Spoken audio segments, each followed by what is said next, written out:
Social media ઉપર પોતાની ઓળખ શિપિંગ એજન્ટ તરીકે આપીને અને રાધા ઇમ્પેક્સ અને એસકેએફ એન્ટરપ્રાઇઝીસ નામની એક જાહેરાત ઇન્સ્ટાગ્રામ અથવા ફેસબુક ઉપર આપીને છેતરપિંડી કરનાર જે ભોજક છે, કૃણાલ ભોજક, એમની ધરપકડ સુરત સાયબર સેલ દ્વારા કરવામાં આવ્યું છે. એમાં જે ફરિયાદી છે એમની પાસેથી કુલ 29,40,000 રૂપિયા પડાવી પાડવામાં આવ્યું છે અને એમને એમ કહેવામાં આવ્યું હતું કે તમારા માટે તમને અગર ચાઇનાથી ટેક્સટાઇલની અગર જરૂરિયાત હોય તો એ કાપડ ઇમ્પોર્ટ કરવાનો મારો ધંધો છે અને હું કન્ટેનર મંગાવીશ અને એમ કહીને એમની પાસેથી પૈસા લેવામાં આવ્યું હતું આરટીજીએસ દ્વારા. અને પછી 45 દિવસ પૂરું થઈ ગયું અને જ્યારે ફરિયાદીએ પાછળથી એમને પૂછપરછ શરૂ કર્યું કે ક્યાં માલ આવી ગયો કે કેમ, મારું પૈસા તો રિફંડ કરી નાખ, તો પછી એક બે મહિના સુધી તો એને ફોન ઉપાડ્યો, પછી ફોન ઉપાડવા પણ બંધ કરી નાખ્યું. અને આ મામલામાં પછી પાછળથી સામે આવ્યું કે આ ફરિયાદી સિવાય કુલ ગુજરાતમાં 5 અન્ય અને તેલંગાણામાં 1 એમ કરીને 6 હજી બીજા વિક્ટિમ્સ છે અને ટોટલ જે ફ્રોડનો આંકડો છે કુલ 90 લાખ જેટલું થાય છે હાલ સુધીમાં.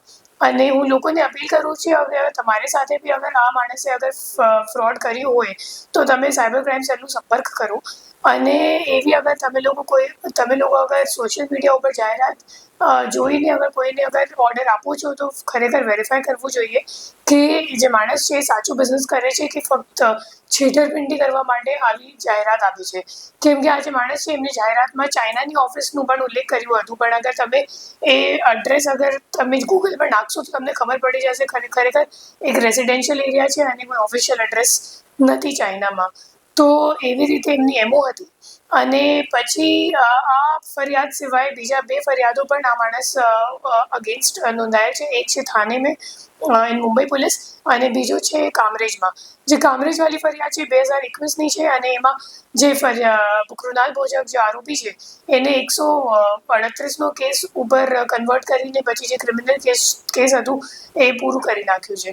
તો એ રીતની એની એમઓ હતી.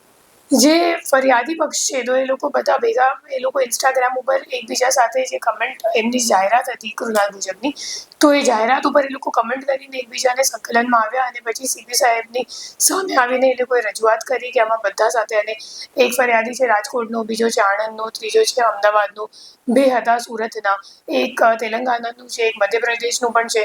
તો એ લોકો બધા ભેગા મળીને પછી સીપી સાહેબને રજૂઆત કરી અને પછી સીપી સાહેબની માર્ગદર્શનમાં ફરિયાદ અહીંયા નોંધવામાં આવી હતું અને આરોપીની પણ ધરપકડ કરી છે.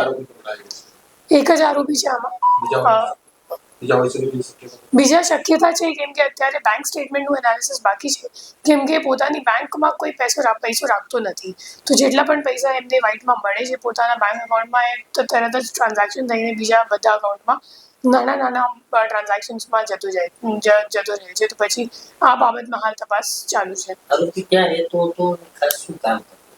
આરોપી અલગ ઓફિસ ચલાવતો હતો અને અલગ જગ્યાએ ઓફિસ ઓપન કરીને પછી લોકોને મીટિંગમાં બોલાવતો હતો અને એમ કહેતો હતો કે હું ચાઇનાથી કન્ટેનર મંગાવું છું અને એટલા માટે પૈસાઓ લઈને પડાવી લેતો હતો. અને જે આરોપી છે ખરેખર 10મી પાસ છે, એક પંડિત જેવું છે અને મૂળ ભાવનગરનું છે. Admission open.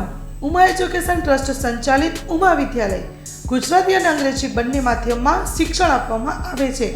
શિશુ મંદિર 1 અને 2 સાથે એલકેજી અને યુકેજી તથા ધોરણ 1 થી 12નો અભ્યાસ અમારે ત્યાં કરાવવામાં આવે છે. ઉચ્ચ માધ્યમિક અભ્યાસમાં આર્ટ્સ અને કોમર્સ પસંદ કરી શકો છો. સંસ્કૃતિ અને સંસ્કાર સાથે આધુનિક શિક્ષણ.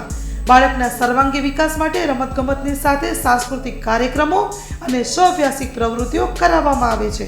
માતૃપિતૃ વંદના જેવા કાર્યક્રમોનું આયોજન કરી શાળા કક્ષાએ વિવિધ ઉજવણી કરવામાં આવે છે. બહાર ગામથી આવતા વિદ્યાર્થીઓ માટે બસની વ્યવસ્થા આપવામાં આવે છે. સાથે સમૂહ પ્રાર્થના, વ્યાયામો, કસરતો, વાલી મીટિંગ, માતૃપિતૃ વંદના, વિશિષ્ટ કાર્યક્રમોની ઉજવણી અમારે ત્યાં કરવામાં આવે છે. તો રાહ શેની જુઓ છો? આજે જ એડમિશન લ્યો ઉમા વિદ્યાલયમાં.